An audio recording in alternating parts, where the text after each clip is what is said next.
The sun is on the side of the building and the sky is, well, it's almost a song, isn't it? So what a fantastic day to go for a walk around Belgravia. Welcome to our video where we show you around.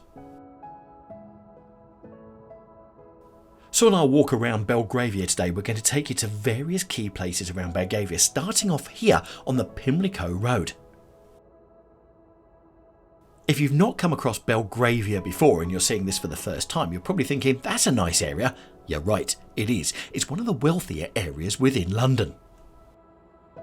Now, if you're thinking, where is Belgravia? Well, this map shows you the whole area of Belgravia. To the south, you've got Victoria, you've got Buckingham Palace and the Buckingham Palace Gardens over to the east side. On the west, you've got Knightsbridge, and to the north, you've got Hyde Park, with the nearest tube stations being Victoria, Knightsbridge and Sloane Square. Now, during our visit to Belgravia today, not only are we going to show you the main roads, we're going to dive down some of the side streets as well so you can see some of the houses. We'll look at some of the shops and some of the different retail outlets, which a lot of them are very, very independent, and some of the streets that you've got to visit when you come to Belgravia. Plus, not only that, we're going to give you some history as well. So it's a good thing this video is only 3 hours long, just to fit everything. I'm joking. So here we're at Orange Square, which is on Ebury Street, and every Saturday morning they've got a farmers market that happens down here as well, which is fantastic. But it's also not only famous for its farmers market down here as well, a certain composer has got a statue which we'll look at in just a couple of seconds, and also lived just down the road as well. But this is the area that has the farmers market. So if you fancy getting up early on a Saturday, this is definitely the place to be. Right, Wolfgang Amadeus Mozart. Yes, that's him. I didn't just fancy saying it. That's him, and that's his statue there. And the reason his statue is there is because just down the road on Ebury Street, you have his house in which he composed his first symphony at the age of 8 years old. Now, I don't know about you, but at the age of 8 years old, I think I might have been playing on a go-kart or a bike or something. Certainly wasn't composing a symphony. Wow. Which therefore goes to explain why he was so well known, and we've got a YouTube channel. Anyway, right, this is the house, and like so much in London, next door is being done up. So there you go, I kept it from you for a while, but I couldn't hide the scaffolding in the building any longer. Yes, you do know you're in London, and it's an original house, because the building's going on next door. Do you think they had building works going on while he was trying to compose his first symphony? There is a certain air that you're in Belgravia, because just look at these flats above the shops here. Yep, they're slightly different. Yeah, they're very nice, aren't they? And even the names of the shop owners are very Belgravia. Thanks, Tarquin. Belgravia back in the Tudor period was first known as Five Fields, and it became a really dangerous place due to highwaymen and robberies. Now it's just the prices in the shops. The whole area was developed in the early 19th century by Richard Grosvenor, who was the second Marquis of Westminster under the direction of Thomas Cubbott, who was a famous architecture in London at the time. Now, when they started, they centred very much on Belgrave Square and Eaton Square, which we're going to show you a little bit later. Much of Belgravia today, which is known as the Grosvenor Estate, is still owned by a family property company, the Duke of Westminster's Grosvenor Group. The area got its name from the village of Belgrave in Cheshire, which is 2 miles 3 kilometres away from the Grosvenors family's main country seat of Eaton Hall, which is one of the Duke of Westminster's subsidiary titles, which is Viscount Belgrave. Now, before all this, when it was known as Five Fields, there was a series of fields used for grazing, which was intersected by footpaths.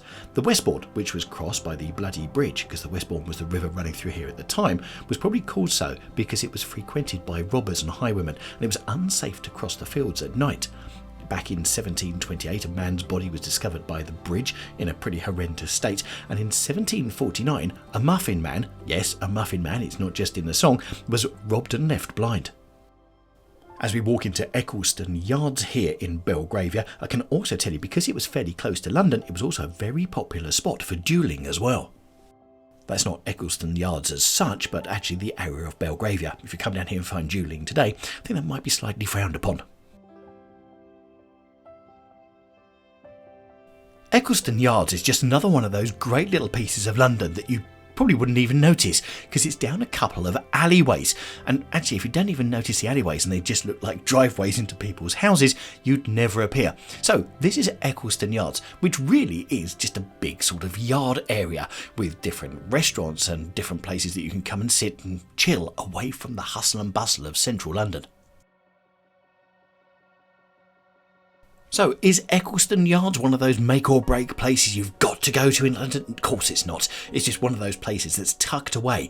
But actually, when you find stuff like this, you sort of keep coming back because it's got a sort of unusual magnet to it, because it is just a bit out of the way, relaxing. I can see it now. I'm going to have the Eccleston Yards of Belgravia community on their keyboards going, "What are you talking about like that for?" But it is quite a nice place. So Eccleston Yards is just down the road from Elizabeth Street, and Elizabeth Street is probably one of the main areas of Belgravia you need to go to. But you also, if you're walking off the beaten track, come across little gems like this, all done up for spring 2023. And yes, this is just a hotel entrance, and they've done it all with bows and bird boxes. There you go. And you've even got a pigeon who was quite attracted to it as well. Had this been other parts of London, you've got to ask yourself how long those decorations would have stayed on the tree for before someone would have taken them, helped themselves to them, and tutty buys.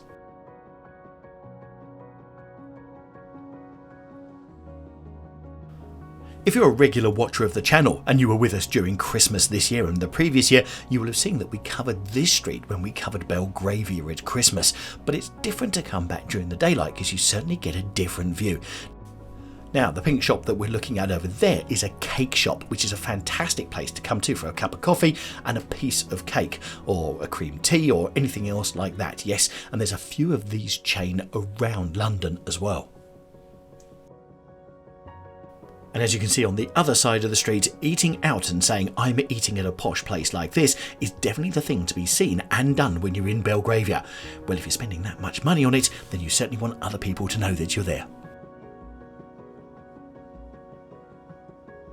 For me, I think the fantastic thing about areas like this and like Chelsea as well is that they keep away a lot of the main brands and they actually only have the smaller ones. So they're more boutique shops as you go down, which gives you different windows, it gives you different ideas on how retailers do their shops.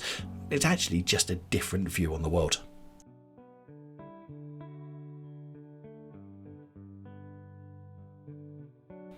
If you love window shopping, this is definitely going to be the street view. I'll say it again, it's Elizabeth Street over in Belgravia. Now at one end you've got the posh parts of Belgravia and you're up by Knightsbridge, which is the end we're walking towards, and the end we've walked away from, you're right by Victoria Coach Station. Yes, it's that dichotomy between the two. Here it's really noticeable that the different retailers have decided to put lots of floral stuff outside of their premises, and it really does bring it to life and make it look fantastic. When I'm in these really lovely parts of London, one of the things I love doing is diving down some of the side streets, because not only is it retail, but of course you've got houses as well. And how about all of these Mews houses down here? Now I'm going to show you some other streets as well. Just look at the cobbled streets. Now I'm going to tell you how much one of these is going for, okay?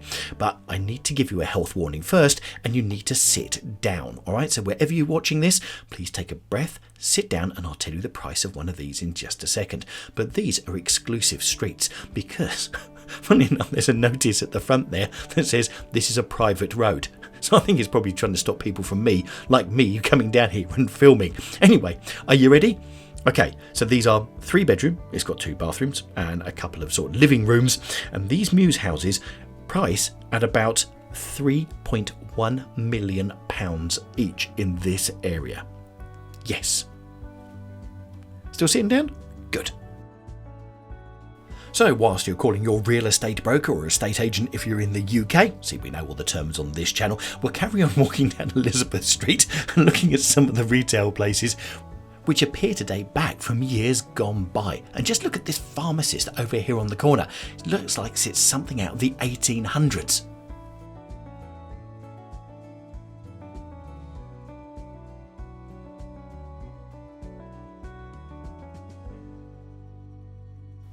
And I just love this shop here. They obviously knew I was coming down here and filming, so they put a big heart on the outside of their window, especially for me. I feel so special. It's very nice though, isn't it?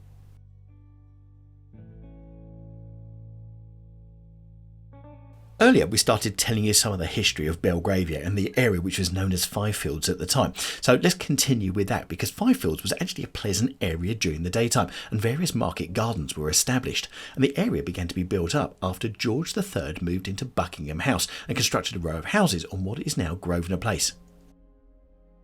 And as we're about to dive down another mews just to show you how lovely the houses are, remember, £3.1 million, I think it's interesting that a lot of the houses around here and the construction were actually only built back in 1830, between 1830 and 1847. But because the area had changed so much from being like Fifields and now was renamed Belgravia, the houses right from the beginning were very, very fashionable. This is one of the three main squares in the Belgravia area, and this is Eaton Square, and you can tell because just look at these stuccoed buildings that you've got in front of you. A lot of these houses have been divided into flats, but if you actually wanted one of these houses, which is a 6-bedroom terraced house, yes, it's terraced, £39.5 million. And that's the current guide price. By the way, welcome to Belgravia. Oh, by the way, also, have a think. How much do you think a 2-bedroom flat in one of those buildings is? Yes, it's a 2-bedroom flat. Nearly £2.7 million. Yeah, we're definitely in a nice area of London. It's really funny, after knowing the prices of the houses, you almost feel frightened to walk down the cobbled streets just in case you break something. I really hope you're enjoying our expensive look at Belgravia. And if you are, do us a favour, will you give us a thumbs up so we can spread this video out to more people on YouTube, and they can also fall off their chair at the house prices as well. And also, if you haven't subscribed to the channel yet, you know what to do. It's a big red button. Just click it. Go on, you can do it. After the Second World War, a lot of the largest houses ceased to be used as residences or townhouses, and they were actually started to be turned into things like embassies or charity headquarters or professional institutions. I think one of the sad things is a lot of these houses are empty because the owners are extremely rich people with houses all over the world. So of course, they're not here all of the time, so they lay empty for a lot of it. I hope you've enjoyed our look at Elizabeth Street and look at some of the mews on the way up. Now let's look at some of the retail bits. Now this is Motcomb Street, and this is up by the top end of Belgravia, and it's up round by Knightsbridge, so it's literally a 5-minute walk around the corner from Knightsbridge station. So if you do go up there, do get down here because it is so worth it. Again, you've got boutique shops, but you've also got a pedestrianised road as well, so it's very, very easy to walk down and have a good look in the shop windows. And I love the railings around the top of the buildings and the old street lighting as well. And did you notice those two things sticking out from underneath the lamppost? Go back and have a look. That's where they used to put the ladders on when there used to be a gas light, so the gas lighters could light the lamps at night. Now, do you remember what I said earlier about not letting the big brands in Belgravia? Well, I lied. Here's a Waitrose, but you wouldn't really know it's a Waitrose because it's a very understated one in the buildings. You're right, it wasn't going to be an Audi, was it, down here? Now, if you're coming down this street, you've got to come here and you've got to grab one of the tables outside if it's a beautiful day as well and have a coffee, which I must admit I did and just watched the world go by for 20 minutes, which is incredible. Anyway, this is called the Pantechnicon, and it is a coffee shop stroke restaurant. So not only have you got tables upstairs and on the ground floor, but as I said, it is well worth seeing if you can grab a table on the outside and watch the world go by in the sunshine.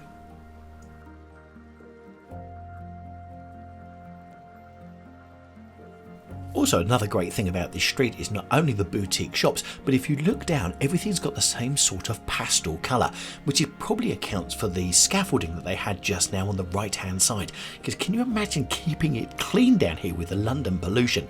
That must be a nightmare, and also quite costly as well. And for Leslie, one of our regular watchers, and the other cheese fiends out there, yes, it's the London Cheese Company shop. It looks like you can actually sit outside and have a nibble or two.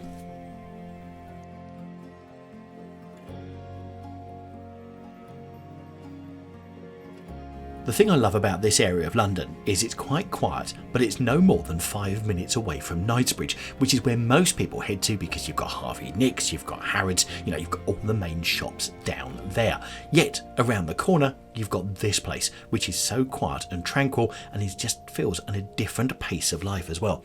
In fact, you may not even be in central London. So, if you've got to go up to Knightsbridge, got to go to Harrods or whatever, do make sure you allow some time to come here.